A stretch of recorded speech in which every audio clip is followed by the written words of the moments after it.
ক'বলৈ বহুত আছে কিন্তু নাইও তেনেকুৱা হৈছে যেতিয়া ভিতৰলৈ সোমাই আহি আছোঁ ষ্টেডিয়ামৰ এনেকুৱা লাগিছে যেন আমি কনচাৰ্ট এখন চাবলৈ আহি আছোঁ জুবিনদাৰ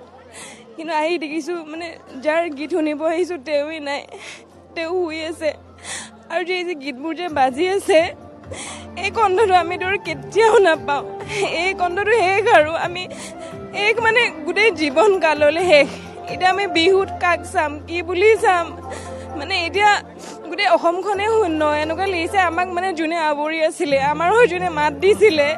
আমাৰ যিজন সাহস সেইজন নাই মই ক'ব খোজোঁ যে যদিও জুবিনদাৰ মৃত্যুক লৈ বহুত কথা ওলাইছে কিন্তু যিহেতু ৰহস্যজনক হৈ পৰিছে ভালকৈ তদন্ত কৰক আৰু এইজন মানুহক আমি আৰু ঘূৰাই কেতিয়াও নাপাওঁ আজি শেষ আজিৰ পৰা আৰু কালিৰ পৰা আৰু নাই মাটিৰ লগত মিলি যাব কালি বাৰু একোৱেই নাই কালি পৰা চব চেছ আজিয়ে আছে আজি যদি শুনি থৰতে আজিয়ে পাইছোঁ আৰু নাপাওঁ আৰু কেতিয়াও চব চেছ হৈ গ'ল অনুৰাগীসকল তেখেতসকলে উচুপি উঠিছে আৰু কান্দি পেলাই কৈছে যে জুবিন দাক কাহানি নাপাওঁ আৰু জুবিন দা অবিহনে এবাৰ আমাৰ বহাগো আধৰুৱা হৈ ৰ'ব বহাগ তাকেই ভাবিছোঁ আমাৰ আৰু জীৱনত কিমানটা বহাগ আহিব আমি এই বহাগবোৰ কি কৰিম আমি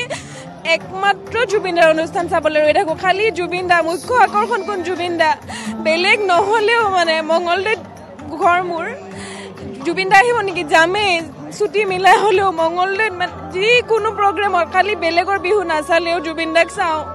এইবাৰ আমি কাক চাম এইবাৰৰ পৰা আমাৰতো গোটেই জীৱনটো বহাগ বিহুটো উকা হৈ ৰ'ব নাজানো আৰু পিছলৈ কি হয়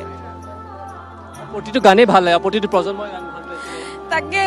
মায়াবিনীটো আমাৰ চবৰে ফেভৰেট কালি ৰাতিটো মায়াবিনী শুনিছোঁ আগতে মায়াবিনী শুনি ভাল লাগে মনটো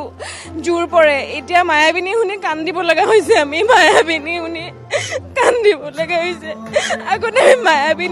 মায়াবিনী শুনি আমাৰ মনটো ভাল লাগে এতিয়া আমি কান্দিছোঁ মায়াবিনী শুনি